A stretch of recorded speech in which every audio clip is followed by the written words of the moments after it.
हम भाई डाले ठीक बा हमरा में कौन टेंशन नहीं है आई हम रियली बनाओ तनी वीडियो डाले का ठीक बा अरे भाई रे पानी मोबाइल में कर नहीं इतना ध्यान डाले को पानी मोबाइल में मत करे नहाए में मजा आता हार के नहा करो लो तो हेलो गाइस का हाल चाल बा ठीक बाड़ लो कैसन बाड़ लो उम्मीद करता नहीं कि मस्त बालो अभी आगे बन हमनी खवासपुर पंचायत के अपना नदी में नहाए खातिर देख लो देसीला स्विमिंग पूल और है देख लो हमनी के मुखिया जी के कार्यकाल में बनल बा मुखिया जी वीरेंद्र शाह जी भाई हम हमारा गांव के मुखिया जी हैं उनका तरफ से ये अच्छा काम बोल हाँ तो भाई हम ही डालें ठीक बा ये खराब बोल चाहे नीमन बोल उससे मतलब नहीं कर ठीक बा जौन कि भाई अच्छा काम बोल बा जौन कि लोग नहाता अपना पूरा पंचायत को लेकर हाँ लो घुसा दानी पानी में तारा लोग खातिर रिक्स लेके लाता बेटी हाय करो सा नहाए में मजा आता हार के नहा करो लो स्विमिंग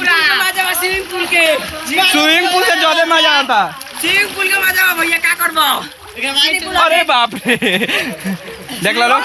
हमरा गांव के लइका हन स भोकाल में चले बड़ा स ई देख लो भाई है ना कुछ बानर लइका बड़ा स हां मुखिया जी के विरोधी है यही से भागत हम भाई डाले ठीक बा हमरा में कौन टेंशन नहीं है आई हम रियली बनाओ तनी वीडियो डाले का ठीक बा अरे जो डाल दिए भाई वीरेंद्र मुखिया जी हम मुखिया जी भाई कौन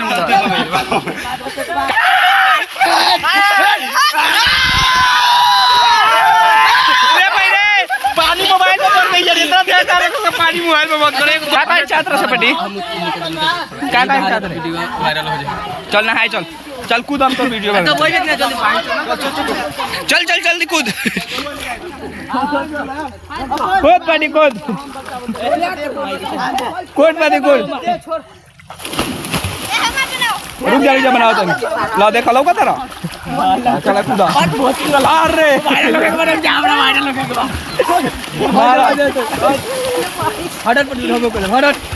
ए गिराइए मत पाटी बस मारो तो पाटी मारो पक्का डाले वीडियो तारो लोग खाती अरे बाप रे मैं गाइड दिया चला तो भाई कूदा सा हां कूदा सा गरीब दुखी आदमी का मोबाइल ये तो देश का अरे कूदा सा ए ये अच्छा काम भाई मेरे बनल था मुखिया जी की तरफ से ठीक है गुड मुखिया जी खाली इतना हम करते ए भाई न ते यार गलत कूदा सा रे ते भाई जेकरा का वोट देता कोन से हमरा कौन दिक्कत है हमहु दूसरा के देबे नहीं चाहिए क्या उससे मतलब नहीं भाई काम भइल भाई हम बता देनी और बस कि ना लइका संग ना तरन सब का चाहिए ए भाई मोबाइल में गिर जाम हम ए कूदवा लो कूदा लो हट सब कूदा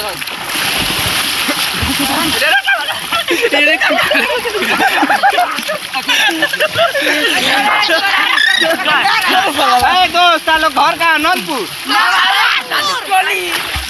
नंद धन टोलिए के भाई नॉन धन टोलिए के वाला भाई हमरे धन टोली वाला हमार खवास एगो नॉन जमीन पर एगो नॉन जमीन पर दो गाले तरह भाई गुड बाय करो सब 3 मिनट के वीडियो बाय ब्रो सब पूरा फुल सपोर्ट बता रहा चलो भाई ठीक बा गुड अभी डाल देने के शेयर कर दो दबा के जे खवासपुर से दबा के शेयर कर दियो लो आज जे नहाई आज लो जरूर कृपया करके देख लो कितना मस्त साफ पानी पूरा साफ पानी बा ओकरो ले लो ओकरो ना चल ठीक बा भाई देख लो भाई कितना साफ पानी बा मतलब अच्छा बा नहाए खातिर मस्त बा ठंडा पानी बा कूल पूरा मजा आता भाई हमार जिगरी यार चलो लो बाय बारी निकल जाओ हम तो नहाए चल जाई ए मोबाइल मत कर यार हम डूबी हाथ साफ करके धरिए दर सूरज आगे मैं कर रे ना से बंद मत करिए एक क्लिक में डालेंगे चल नहीं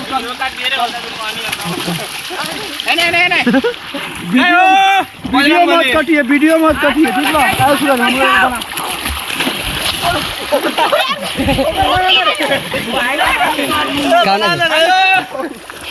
आओ तरह से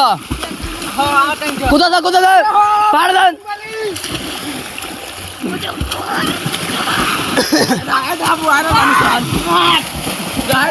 चल चल आवा छिला गल कुछ बोला हे दे देखो लो भाई छिला गल वीडियो बनाएगा चक्कर में छिला गल बाबू के भाई एगो कुतस यार चल बाय चलो बाय बाय टाटा टाटा खत्म कर